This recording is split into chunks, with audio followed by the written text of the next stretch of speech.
And tomorrow is actually my 1-year anniversary of doing self-dialogue. My first 1-year anniversary was June 20th, but I set a second one for September 11th as more officially 1 year, doing it more than I was those first couple of months. And I could even set another one where by mid-October or something I was doing it and had a process of doing the videos and editing them on time and getting quite into it. And it's kind of fitting that tomorrow I'm going to talk to my friend Katie Motram by Skype. I haven't talked to her in quite a while. We're kind of acquaintance friends on a similar mission in life in different parts of the world. Yet I haven't come out with what I've been doing yet, so I'll share some of what we talk about. I want to talk to her about my dreams and what I envision, and if I share some of what I talk about, then maybe that will be a way to see if some of it comes true, because I'll actually be talking to somebody about that as opposed to talking to myself on the phone. It's a little bit of a different energy. I can be a little more all over the place when I'm talking with myself, but if I'm talking with her, it'll come out differently. And I've talked about how I've been watching this thing about a seed launch or a product launch. I think there's one more video to come my way in an email. And I was thinking about the word launch. And another term for launch is takeoff. Get ready for launch, get ready for takeoff. So I feel like the thing that I'm designing is a takeoff, is not a launch, but take off, meaning have the mobile lifestyle of the camper van or something and design a trip to take off and then launch this self-dialogue when I do take off. And he talked about in his videos how people like behind the scenes stuff. People generally release this polished product and then the guy, Jeff Walker or something, is saying, oh, they like when you share a little bit of behind the scenes. And I was thinking about how this is all behind the scenes. And my mom has a nickname for me called Scene. I call her C, she calls me Scene. So this is behind the scene. And perhaps I'll leave it all behind me and move into what is in front of me. So it'll go from behind the scene to moving. And I was thinking of switching to live videos when I do take off. So how I make little clips and then put them into a video during the day. I'm going to practice making those little clips throughout the day, and then by the time I take off, by the time I launch, by the time I reach escape velocity, then I'll do live videos out and about, which I'm not doing yet because for obvious reasons. I thought of an interesting word transformation, word progression, reframe, which is related to mental health and the complaint process I went through. I went from compliance to complaint, and now I'm going to being complete.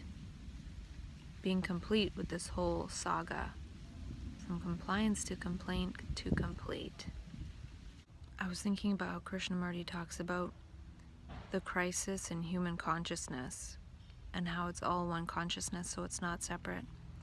And I feel like in map consciousness, we're feeling that crisis in human consciousness.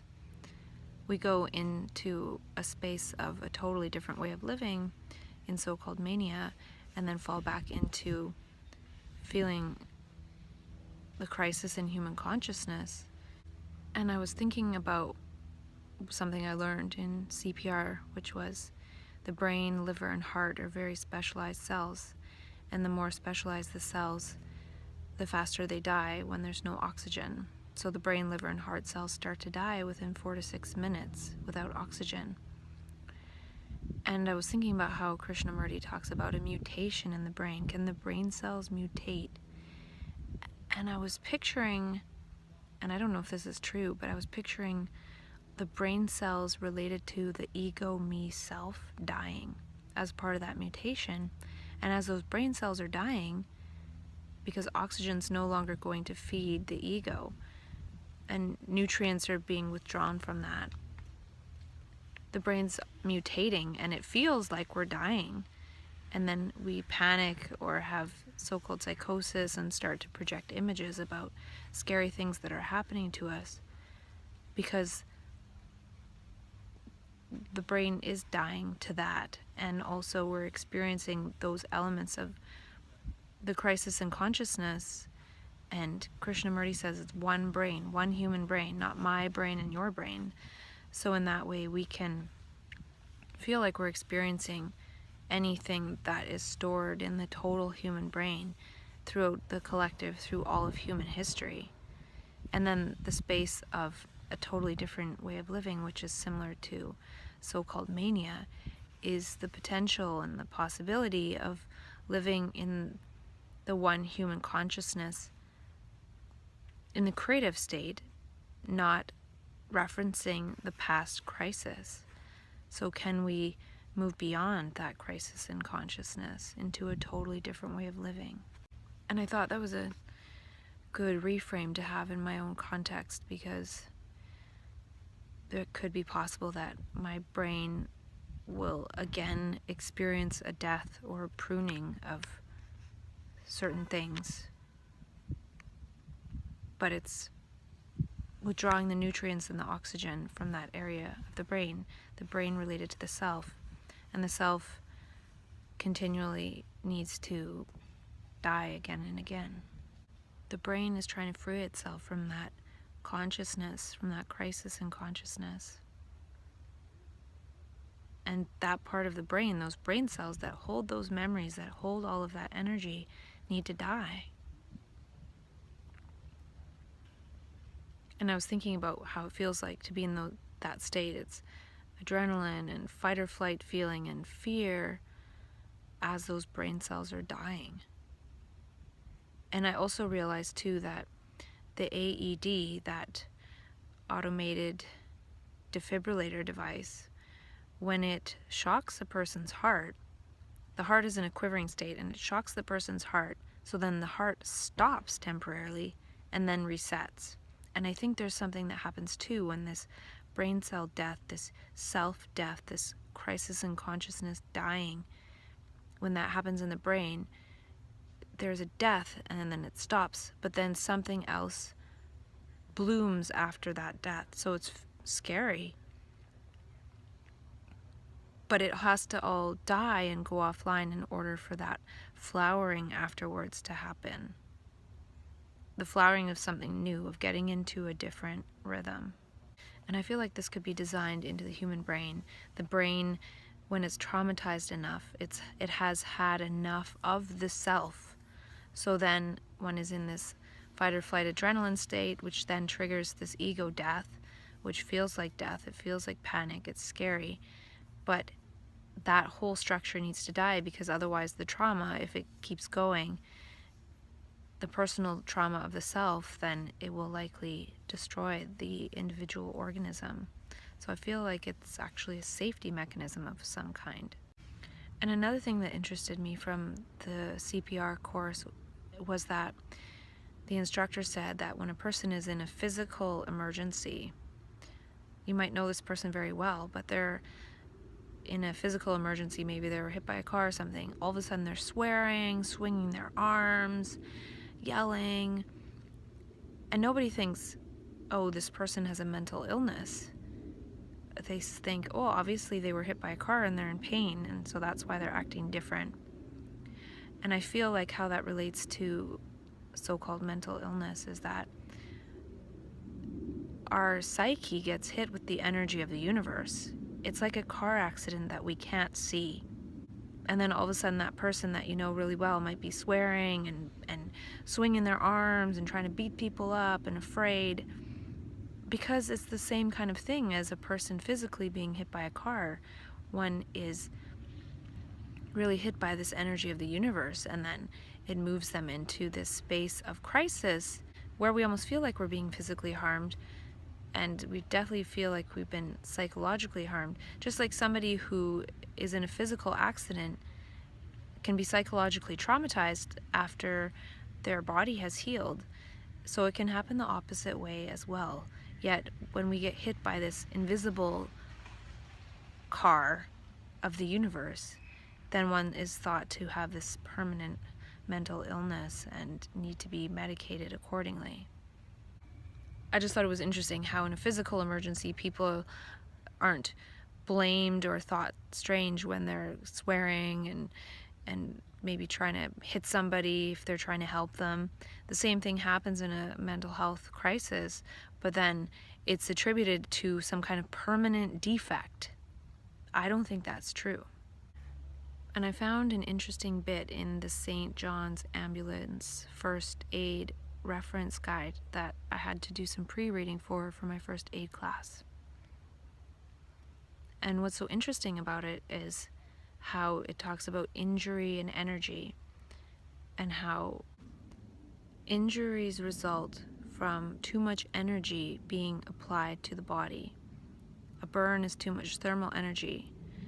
An acid burn is due to too much chemical energy. Snow blindness is caused by too much light energy. A broken bone is caused by too much mechanical energy. A stopped heart from an electric shock is due to too much electrical energy. The body can take a certain amount of energy without being injured, but too much of any kind of energy can cause injury. 3 factors determine whether injury will occur: how intense the energy was, how long the energy was applied, to what part of the body the energy was applied to. So all of that is really fascinating to me because it makes me feel like the energy of the universe, this psychic energy, this energy of consciousness can come in and injure, in quotes, the personal psyche, the personal self. All these little thoughts and beliefs we've accumulated, which whirl around in us to create this epiphenomenon of a separate self, existing apart from everything else, which is an illusion. The energy of the universe can come in and suspend that or break it apart, and then when that happens, it's kind of an injury. There's no longer this vessel of this contained self to keep the integrity of this false self structure intact. So all that I said that from that manual, to me, there's this psychological energy, this energy of human consciousness, of the totality of human consciousness that can come in and break up the individual self that keeps other information out, that keeps the energy of the whole history of all of humanity out. Because it's all in our brain and being, it's all in our DNA. We have access to all of it, but our limited self structure keeps us from having access to that. So it says a broken bone is caused by too much mechanical energy. Well, an injury in an individual human consciousness is caused by the energy of the totality of human consciousness applied for too long, applied to the brain, to the being, to the psyche, who knows? But it is congruent, it's similar.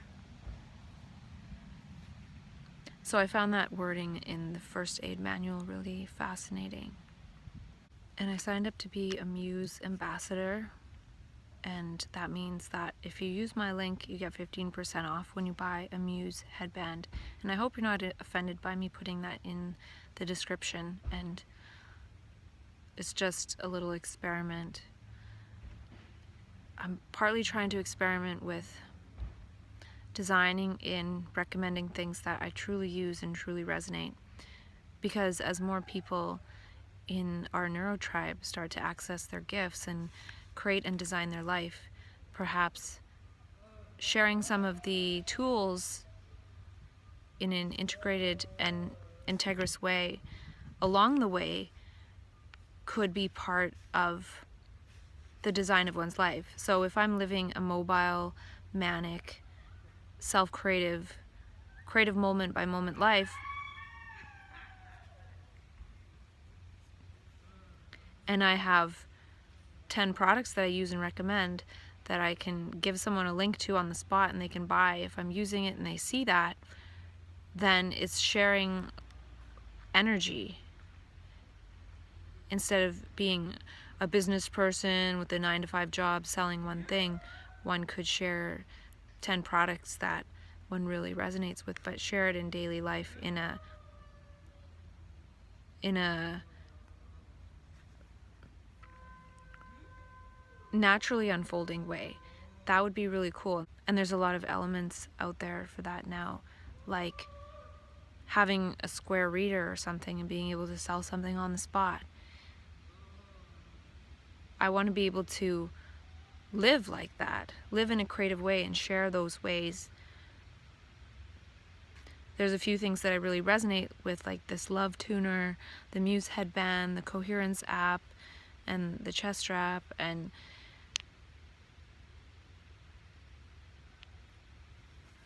certain food products, different things like that, that if people are interested in lifestyle design, it might be helpful to do that. I have no idea. I might ixnay that too. I really don't know. I'm just playing around, and I did this little questionnaire on this Crest BD website. I don't fully resonate with it, but I did a quick questionnaire in order to find my, there's a little bug, pie of what's going on in my so-called bipolar life.